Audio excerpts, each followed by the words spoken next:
For today's video, magluluto tayo ng dinner. Okay. Ulam na lang pala for our dinner. So, matagal ko itong pinag-isipan. Hindi ko alam kung ano yung lulutuin. Kaya, nag-YouTube na lang ako. At eto nga yung aking nahanap sa YouTube na recipe. Ano nga yan? Kinamatisang manok. So, ate yung mga ingredients natin. Pinakita ko kanina, patatas and carrots. Doon sa pinanood kong video, may may gulay na sitaw. So, wala akong sitaw kaya carrots na lang. So, ayan, may sibuyas, bawang, and of course, the main ingredients, yung manok. Tapos, yung mga condiments natin. Ayan, so medyo makalat yung ating kusina pa, no? Huwag na natin lang pansinin.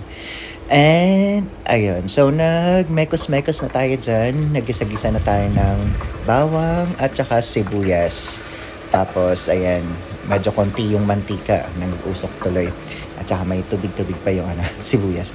Ayan, so kung naghiwa-hiwalay ni sila, yung dapat maghiwalay dyan, ayan, okay na yan. And susunod na natin dyan ang kamatis. So, ang ginamit ko dyan ay 5 pirasong kamatis. Ang manok ko kasi ay nasa 3/4 kilos. So, ang available ko lang na kamatis actually is 7. Medyo hilaw pa yung iba kaya hindi ko na sinama. Ayan, so kapag lumambot na yung kamatis katulad nun, pwede na natin ilagay yung chicken. So, hindi ako nag-add ng water dyan kasi alam ko na yung chicken ay magtutubig din siya. So, ayan, mekos-mekos muna ulit hanggat sa manuot yung tawag dito, yung kamatis sa manok. Tapos takpan muna natin para lumabas yung katas din yung tubig, katas din ng manok. And ayan, lagyan na natin din ng asin at saka paminta. Okay, so konti lang yung paminta na nailagay ko kasi yun na lang din yung available. Halo-halo ulit, then after that, takpan.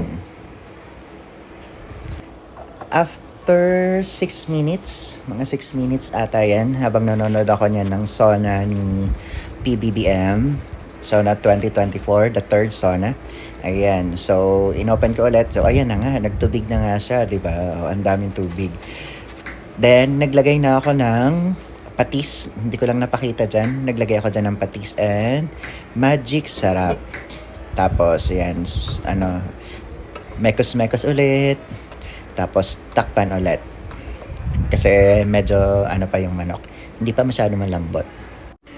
After 45 years, ayan, so may kita natin na medyo nag-iiwa-hiwalay na yung manok. No?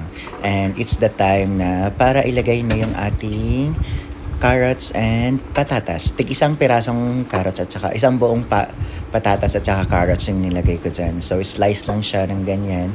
Depende sa inyo kung anong trip nyong slice.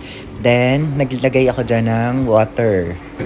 Kasi, konti na lang yung tubig niya. And then, after that, pakuluan ulit hanggat sa lumambot yung patatas at saka carrots. Then, syempre, since Bicolano tayo, lagay tayo ng sili. Yung isa, tad-tad yung isa.